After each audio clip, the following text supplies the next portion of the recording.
All right, hi everyone, Tom here from Throne Builders, and this has been in our heart for a long time to create a video for health and nutrition, specifically related to food. And today we're going to be doing our first installment talking about kefir or kefir and how beneficial it is to your body and how simple it is to make. Below in the description you'll see a link to Amazon to be able to purchase the kefir grains, and it's very inexpensive and very easy to work with. Kefir or kefir is much more beneficial than yogurt because it has nearly 70 probiotic strains that enable your gut to heal in multiple ways. Yogurt typically has no more than 8 to 10 strains of the good bacteria. So kefir is very superior. It's great in smoothies. We'll be posting some recipe ideas over the next several months about different things, and the kefir will be one of the first ones that we use. Anyways, it's very, very easy to work with. And I'm going to show you now how to do it. You need to get kefir grains. I know it looks like cottage cheese, but it is not. It is actually a probiotic grain. Then you need a half a gallon or a quart-sized jar, depending on how much you're going to make. And you need some milk. The best kind of milk to get is going to be farm fresh, raw cow or goat milk. Now, if you're lactose intolerant, get the goat's milk. But it's best if it's raw. If you can't get that in your area, some states have limiting rules about that, then you can get any brand name of milk like Horizon or Greenwise or anything along those lines that will be beneficial. This does not work with alternate milks like almond milk or rice milk. It has to be some type of a dairy or goat-based milk. So here's how easy it is to make kefir. You're going to put your grains in the jar. The kefir grains have a nice sour fermented smell. This is basically creating a fermented milk for you. Okay. Then you want to pour your milk into the jar. You want to leave about 2 to 3 inches from the top of the jar because there will be some venting as the milk ferments. So probably right about there will be just right.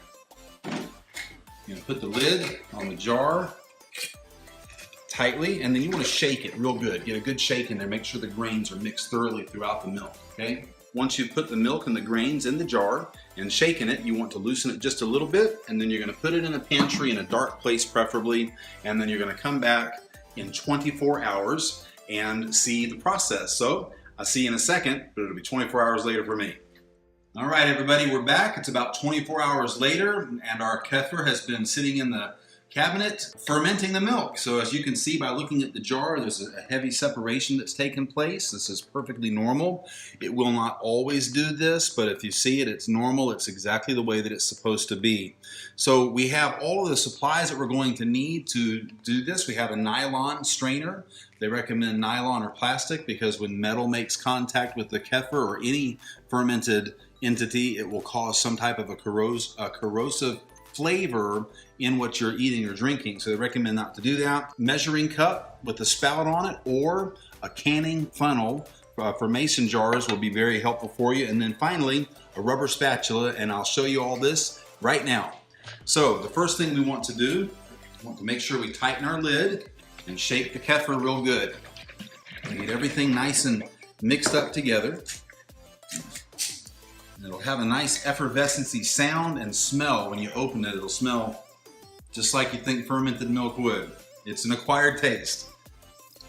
So then the goal is to strain the grains back out of the beverage.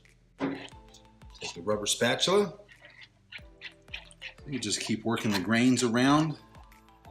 Let the fermented milk come through.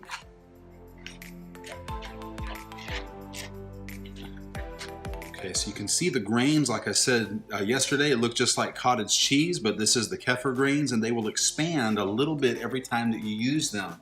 So eventually you're going to want to either add some back into the kefir that you can make with a smoothie. You can blend it up, just an extra probiotic hit, or you could try to sell it online or to your friends, or you can just give it away and start a kefir chain that will help people get good probiotics and for the positive bacteria in their gut. So when you're done getting the kefir grains, you want to store them in the refrigerator. So we recommend a glass container with a lid that will seal up completely.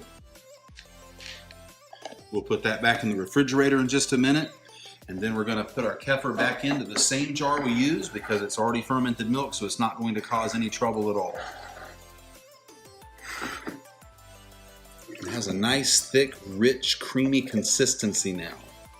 Okay, and you're going to seal the jar back up, and you're going to put that in the refrigerator. It'll stay good in the refrigerator for up to 2 weeks, and it will be a delicious way for you to put good probiotics in your body when you're making smoothies and other beverages with it. All right, we hope this video has been a blessing to you and helped you out, learning a better way to take care of your body. We'd like to ask you to check out some of our other videos and also subscribe to our channel. Thank you so much for being a part of the Throne Builders experience. God bless you.